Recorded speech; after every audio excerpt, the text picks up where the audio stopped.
바삭바삭한 크래커스북.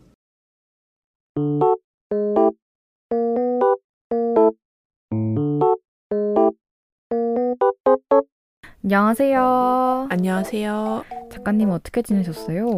저는 이제 최근에 수원에서 이제 글쓰기 수업을 하면서 다양한 경험도 할 수 있었고 조만간 여행 계획을 세우고 있습니다. 여행 혹시 후보지 있으세요? 일단 강원도 아, 혹은 부산을 생각하고 있습니다. 혼자 가실 예정이신가요? 언제나 그렇듯이. 지연 작가님은 요즘 드라이브에 빠진 것 같으시더라고요. 맞아요. 밤에 조금 드라이브라고 해도 한 20분? 30분? 그렇게 간단하게 가고 있습니다. 아, 네. 저녁에 전화할 때마다 한강이라고 하셔서 놀랐었습니다. 네, 너무 좋더라고요. 네, 그러면 이번 103화 주제 지연 작가님이 읽어주실까요? 네, 청년 사업자를 위한 책입니다. 사실 저희가 청년 사업자죠. 그쵸. 어떻게 보면은.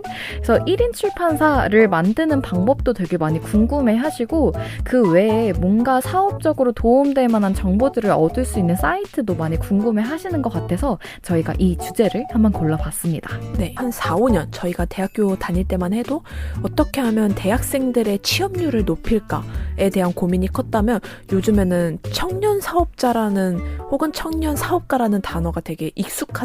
맞아요. 그만큼 뭔가 정부에서도 창업을 장려하고 많은 분들이 정말 관심을 갖고 있다는 게 느껴집니다. 맞습니다.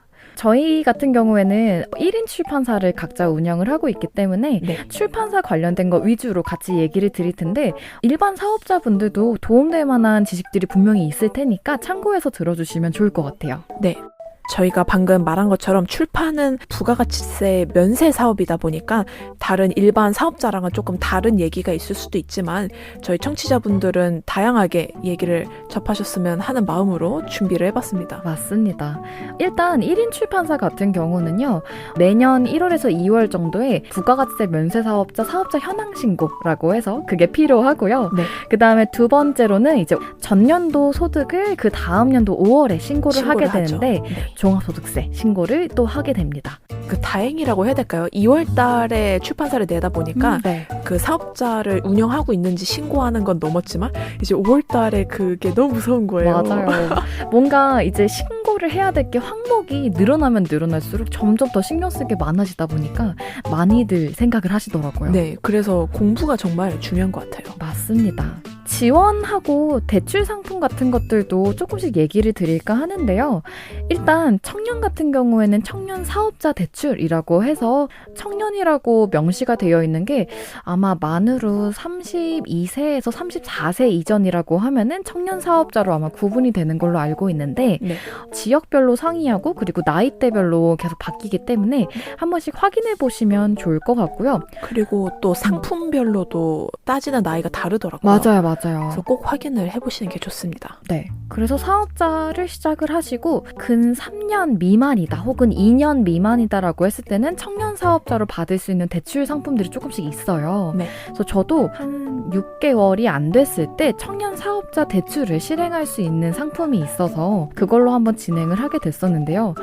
신용보증재단에서 이제 서류 심사를 통과를 하면은 보증을 서주게 되는데 이제 보증을 쓴 거를 담보로 요청한 은행에서 대출을 실행받을 수 있는 상품이었는데 이자율이 굉장히 낮았기 때문에 분할해서 한 3년 거치로 하고 그 이후부터 이제 상환을 조금씩 해나가면 되는 상품들도 있으니까요. 절대 대출 같은 경우에는 남용하시면 안 되겠지만 그럼요. 필요한 경우에는 적절히 활용하신다면 또 큰 도움이 되지 않을까 싶어요. 근데 이제 최근에 부동산 때문에 전세 대출하는 거랑도 약간 일맥상통하는 것 같아요. 세세하게 알아보시는 게 중요합니다. 네, 근데 신용보증재단에서 무조건 다 해주는 건 아니고요. 저도 서류 심사하고 실사를 또 나오세요. 그래서 실제로 사업장이 어떻게 운영되고 있는지 저는 그때 사업장이 집이 사무실로 네. 되어 있어가지고 집으로 오시기도 했었거든요. 그래서 이 기간이 한 달 정도는 걸렸던 것 같아요. 최소. 그래서 조금은 넉넉하게 한 번씩 잡고 진행을 해보시는 게 제일 좋고요. 지원 사업 같은 경우에는 출판 쪽에서는 한국출판진흥협회 네. 홈페이지에 들어가시면 지원 사업을 또 확인하실 수가 있고 지역별로 서울시, 경기도 이렇게 되게 다양하게 있거든요. 그래서 그런 것들도 홈페이지 들어가 보시면 한 번씩 확인해 보실 수 있을 거예요. 네, 그리고 이제 예비 창업자일 때 사실 창업하고 나면은 스스로의 그 건강보험료라던가 내시게 되다 보니까 사업자로 인정을 받고 그 이전에 프리랜서나 개인으로 받을 수 있는 거는 아무래도 배제가 되거든요. 네. 그래서 저는 이제 사업자 내시기 전에 뭔가 목돈이 필요한데 대출까지는 힘들다면 프리랜서 관련된 것도 미리 좀 찾아서 다 받으신 다음에 혜택을 받고 사업자를 내시는 것도 추천을 드립니다. 네. 요즘에 워낙에 지원 사업이 많아지긴 했는데 그만큼 지원자분들도 많기 때문에 조금 여러 개 알아보시고 진행을 해보시는 게 제일 좋고요. 복수로 대출 상품이 안 되거나 지원이 안 되거나 하는 부분도 많으니까 그런 부분까지 조금 더 따져가시면서 하시면은 훨씬 나한테 이득되는 그런 지원 상품들을 보실 수 있을 거예요. 그래서 저희가 1인 출판사를 만드는 거에 대해서도 한번 얘기를 드릴 건데요. 일단은 출판사를 시작하기로 하셨다면 출판사 이름을 정해야 되죠. 그렇죠. 혹시 지연 작가님은 이름 어떻게 짓고 며칠 만에 신고하셨나요? 저는 한 3일 정도 고민하고서 바로 신고를 한 것 같아요. 왜냐면 너무 오래 고민해봤자 이게 내가 맞아요. 생각하는 그 범위 안에서 너무 많이 바뀌진 않더라고요. 그래가지고 초반에는 그렇게 진행을 했었고 이제 이후에는 디자인 스튜디오라든지 이런 것들도 같이 겸하게 될 수도 있을 것 같아서 네. 2년이 지난 다음에는 똑같이 이제 사업자 명을 바꾸기도 했습니다. 그렇군요. 네, 그래서 첫 번째는 도서출판 포옥은 출판사로 시작을 했다가 네. 두 번째에서는 아홉프레스로 같이 변경을 하게 됐죠. 벌써 제가 그새 아웃프레스만 기억을 하고 있었네요. 그죠. 그렇다면 다행입니다. 그런가요? 그래서 출판사는 허가제가 아니라 신고제예요. 그래서 자신이 사업장을 여시게 될 해당 지역의 행정구청 같은 곳들, 저는 일산 서구청으로 갔었는데 그런 구청에 가셔가지고 문화체육 관련 부서로 가시면은 출판사 신고 등록하러 왔어요 라고 얘기하시면 신고 신청서랑 그리고 사업장 매매 계약서가 필요한데 사업장 임대차 계약서라고도 하죠. 그게 네. 없으신 분들 이제 사무실이 없이 자가로 하시는 경우도 많다 보니까 맞습니다. 그럴 경우에는 저는 등본이랑 자택 소유자의 도장이 필요한 경우도 있어가지고 그렇게 가져갔었어요. 저는 지연 작가님처럼 되게 체계적으로 준비한 케이스가 아니라 급하게 내야 될 수밖에 없는 상황이라 출판사 이름도 2시간 만에 짓고 근데 이뻐요. 감사합니다. 2시간 만에 짓고 심지어 이제 집 근처 구청에서 신고를 해야 된다는 거예요. 그래서 홍대에서 2시간 만에 짓고 인천에 가서 신고하고 다음날 바로 나오더라고요. 맞아요. 원래는 일주일 정도 걸린다고 얘기를 해주셨는데 바로 다음날 나왔고요. 맞아요. 허가증이 그냥 바로 수령하러 오세요 라고 이제 맞아요. 문자를. 근데 이제 기분이 되게 묘했어요. 내가 정말 사업장을 갖는 사람이구나. 1인 사업자 혹은 출판사 신고를 이렇게 진행을 하시게 되면 생각보다 마음이 되게 이상합니다. 맞아요. 근데 저희가 이제 출판사만 신고했다고 끝나는 게 아니죠. 이제 출판사가 있다고 이제 사업자 신고를 또 해야 되는데 그 부분도 이제 지연 작가님이 설명을 부탁드립니다. 네, 방금 글지마 작가님이 얘기해 주신 것처럼 출판사 신고를 하시게 되면 출판사 신고 등록증이 나오게 되는데요. 네. 요거를 갖고 또 관할 세무서, 저는 고양 세무서로 진행을 했었는데 세무서에 가셔가지고 사업자 등록을 하러 왔다라고 얘기하시면은 업종을 정해주시고 업태를 같이 고르면서 그때 바로 이제 실행이 가능하다고 생각하시면 됩니다. 네, 저는 홈택스에서 온라인으로 신청을 했거든요. 네네. 그리고 결과도 3시간 만에 나왔나? 되게 좋네요. 저는 정말 다 스피드하게 끝나버렸습니다. 저는 온라인으로 신고할 수 있는 건 전혀 몰랐어요. 그게 아마 최근에 도입이 됐던 걸로 기억을 합니다. 우리나라 국세청 홈택스가 정말 잘 돼 있어요. 이거 맞아요. 저는 되게 자부심을 갖고 있는 부분인데 전 세계에서 제일 잘 돼 있지 않을까. 그 정도로 워낙에 세세하게 잘 세분화를 해두기도 했고요. 요즘처럼 코로나가 일어난 시대에는 이제 직접 가기가 좀 어렵잖아요. 네네. 그래서 집에서 편리하게 종합소득세 신고를 하거나 아니면 그 외에 전자세금 계산서를 언제든지 발급을 할 수 있도록 진행을 하고 있습니다. 네, 실제로 저도 이제 종합소득세를 기한 후 신고해야 되는 사건이 발생을 한 거예요. 그래서 그거 관련해서 신청을 어떻게 해야 되나 하는데 거기 보면은 비디오로도 나와 있고요. 맞아요. 또 예시로 이렇게 하는 거다 표시해 놓은 그런 게 있다 보니까 버튼만 누르면 너무 쉽게 이해할 수 있어서 다들 홈택스 많이 살펴보셨으면 좋겠습니다. 맞아요. 그래서 저도 처음에 이제 1인 출판사 낼 때 이미 하셨던 분들의 맞아요. 블로그를 열심히 봤었답니다. 생각보다 인터넷에서 얻을 수 있는 정보가 무궁무진해요. 그래서 네. 그런 것들도 같이 보시면 너무너무 도움이 많이 되실 것 같아요. 그래서 저희가 이렇게 출판 사업자 혹은 사업자를 진행을 하시는 부분에 있어서 도움이 됐으면 하는 부분들을 같이 얘기를 드렸는데요. 이번 주제에 맞춰서 준비해온 책 소개 한번 드려볼까요? 네. 제가 먼저 드려보도록 하겠습니다. 일단 제목이 좀 많이 길어요. 창업을 앞둔 당신이 꼭 읽어봐야 할 사업을 지탱하는 현실 세무 지식입니다. 네, 정말 필요한 책이네요, 저희한테. 네네. 제가 세금에 대해서 너무 무지해가지고 공부를 해야겠는데 어떤 책을 사야 할까 이제 서점을 둘러보는데 이 책이 정말 딱 실용서? 정말 쓸모 있는 정보만 넣은 느낌이라 이 책을 저는 가져왔고요. 네네. 작가님 성함은 최용규님이십니다. 이제 텍스 코디네이터로 활동을 하시는 동시에 개인 사업자들에게 세무 및 노무 교육을 제공하고 계신다고 하는데요. 그래서 그런지 서술하시는 말이 되게 친절해요. 예시도 되게 쉬운 걸로 들어주시고. 근데 이 책에서 딱 처음에 나오는 말이 그거예요. 헌법상 대한민국의 모든 국민은 납세의 의무가 있습니다. 그렇죠. 제가 기한 후 신고해야 될 게 있다 보니까 너무 뜨끔했는데 네네. 근데 그것 때문에 정말 약간 세무사님한테 부탁을 드려야 되나.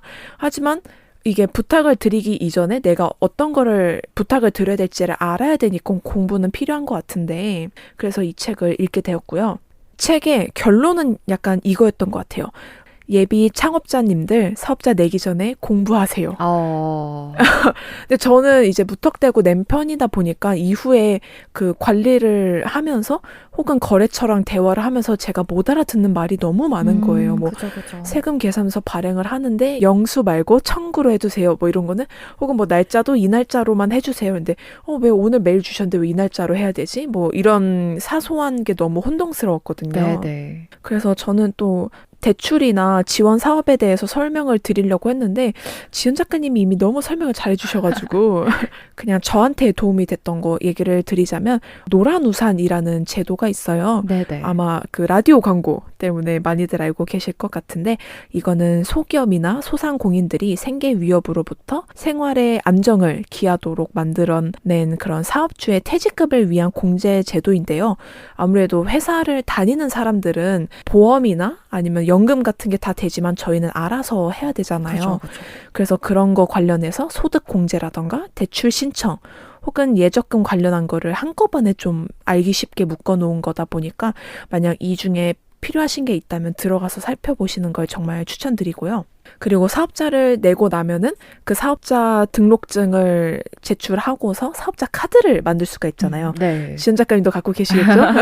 그래서 저도 이번에 처음으로 만들게 됐는데 이 사업자 계좌를 홈택스에 신고를 하는 게 좋다고 하더라고요. 그래서 저는 이것까지는 몰라서 그냥 사업자 카드로 막 결제만 하고 돈만 넣고 이러고 있었는데 홈택스에 이제 지정을 하고 나면 그거 관련된 자료를 정리하는 게 좀 더 쉽다고 하니까 혹시 계좌 만드시고 신청 안 하신 분들은 꼭 홈택스를 애용해 주시길 바랍니다. 이거 외에도 뭐 간이 사업자라던가 아니면 일반 사업자 혹은 유튜버들의 세금 신고 같은 이야기도 많더라고요. 네네.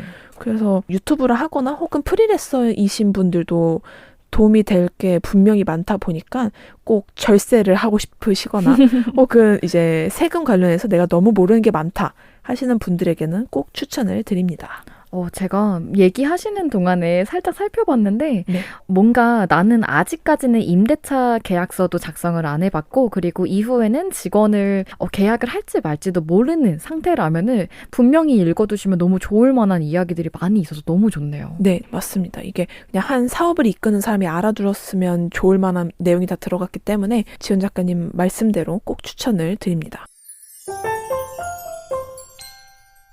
저는 여름언덕 출판사에서 21년 1월에 출간된 숀 비텔 작가가 쓰고 김마림님이 옮기신 세상 끝 서점을 비추는 365가지 그림자 서점일기라는 책을 갖고 왔습니다. 네, 책이 제가 지금 들고 있는데 약간 소설책에서나 볼 법한 판형에 맞아, 좀 크죠? 네, 뭐 한 400페이지 넘는 것 같아요. 맞아요. 정확합니다. 실제로 전체 페이지 수가 444쪽으로 굉장히 오. 두꺼운데요. 네네. 그 덕분에 약간 매일매일의 일찍임으로 틈날 때마다 읽어볼 수 있는 게 굉장히 큰 특징입니다. 네. 스코틀랜드의 위그타운 지역에서 자리한 중고 서점 더 북숍을 운영하는 서점 주인의 일기가 모두 모아져 있는 책인데요. 네. 서점이 무엇인지 이해하지 못하는 엉뚱한 손님들의 요청부터 1년 내내 텅 비어있는 금전 등록기 등 책을 좋아하는 사람들의 천국처럼 보이는 서점은 사실 그 뒤에 생각하지도 못한 것들이 정말 많이 일어나죠. 네네. 그래서 서점에서 책으로만 생계를 유지하려 고군분투하는 저자의 노력과 마을 사람들의 입체적인 정말 독특하거든요. 네. 네, 그 캐릭터들이 정말 인상적인 책이에요. 책의 내부를 보시면은 매일매일 그날의 매출과 손님 수를 같이 수록을 하고 있고요. 네. 그리고 책을 읽는 내내 주인의 입장에서 이 사업장을 바라보다 보니까 이런 일이 일어날 수도 있구나. 혹은 이런 손님도 있을 수가 있고 필요하기도 하구나라는 거를 같이 볼 수 있어서 너무 좋았던 책이었어요. 제가 지금 딱 봐봤는데 되게 신기한 게 월화수는 잘 모르겠는데 금요일이 매출이 가장 높고 그러니까요. 주말에는 매출이 가장 적네요. 다들 주말엔 서점을 안 가시나 봐요. 오히려 주말에는 근교로 나간다던가 아니면은 다른 곳에 조금 더 못 가봤던 방문을 한다던가 이런 식으로 되면서 의외로 주말 매출이 조금 더 적더라고요. 네. 그리고 금요일이 유독 높은 이유도 되게 궁금하네요. 금요일 같은 경우에는 이제 퇴근하고 집에 가는 길에도 많이 가시는 것 같고요. 뭔가 동네에 자리한 중고 서점이라고 하면은 우리 동네에도 중고 서점이 있나라고 생각을 하시겠지만 우리 청취자분들과 저희 곁에는 동네 서점이 훨씬 많으실 겁니다. 그렇습니다. 이 숀비텔 서점 주인이 중간 페이지 정도부터 네. 온라인 상점을 시작을 해요. 그래서 온라인 상점을 같이 운영을 하면서 이후에는 온라인 주문건도 같이 나오고 책을 찾아갔는지의 여부도 같이 나오거든요. 네네. 그래서 그런 것도 참 재밌었는데 뉴욕타임즈에서 이 책을 소개할 때 여태껏 읽어본 중 가장 분노로 가득 차 있지만 가장 즐거운 서점 회고록이라고 소개를 했을 정도로 주인분이 분노에 가득 차 있어요. 항상. 왜 그런 걸까요? 항상 화가 나고 사지도 않을 건데 책 주문을 왕창 하시는 손님분도 계시고요. 그리고 설마 거기서 읽으시려고 그러는 걸까요? 그럴 수도 있고 아니면은 그냥 이제 자기들 시간이 안 되니까 못 오겠다. 약간 이런 식으로 진행하시는 경우도 있다 보니까 사실 이런 분들만 있는 건 아니지만 이렇게 좀 다양한 손님들을 겪으면서 항상 분노에 차이시지 이 이야기를 같이 볼 수 있는데 그럼에도 불구하고 책을 너무 좋아하시고요. 그럼에도 불구하고 손님들과 쌓아가는 그런 유대라고 해야 될까요? 그쵸. 그런 부분들이 너무 돋보이는 책이었습니다. 네, 지연 작가님 소개 들으면서 계속 그런 책은 없는데요? 라는 책이 기억이 많이 나더라고요. 글지원 작가님이 전에 소개해 주셨던 그쵸. 서점 사장님들이라면 너무너무 공감이 될 만한 그런 맞습니다. 이야기들이 두 가지의 책 속에 모두 다 담겨 있습니다. 요즘에 서점 대표님들이 블로그나 인스타그램에 굉장히 기록을 되게 잘 해두시잖아요. 그쵸. 그래서 매일매일 어떤 일이 있었는지 이런 일들도 있었다라고 기록을 많이 해두시는데 저는 이런 고민들을 같이 나누는 과정에서 조금 더 이제 서점에 대한 이야기가 많이 생긴다고 생각을 하거든요. 네. 그래서 우리 예비 창업자분들 그리고 이제 예비 사업자분들 같은 경우에 매일은 좀 어렵지만 한 이틀에 한 번, 3일에 한 번 꼴로 기록을 해두시면은 나중에 되게 많이 도움이 되지 않을까 싶어요. 네, 그렇게 또 나중에 가게 일기 이런 식으로는 또 다른 일기책이 탄생할 수도 있으니까 그렇죠. 되게 좋네요. 네, 그러면 청년 사업자님들에게 도움이 많이 됐을지는 모르겠지만 도움이 됐으면 좋겠는데. 그러니까요. 그래서 저희가 드릴 수 있는 경험담 혹은 사전 지식 정도는 이 정도일 것 같고요. 여러분들이 많이 도움이 되었으면 좋겠습니다. 네, 다음 주에 또 새로운 주제로 찾아뵙도록 하겠습니다. 네, 감사합니다. 감사합니다.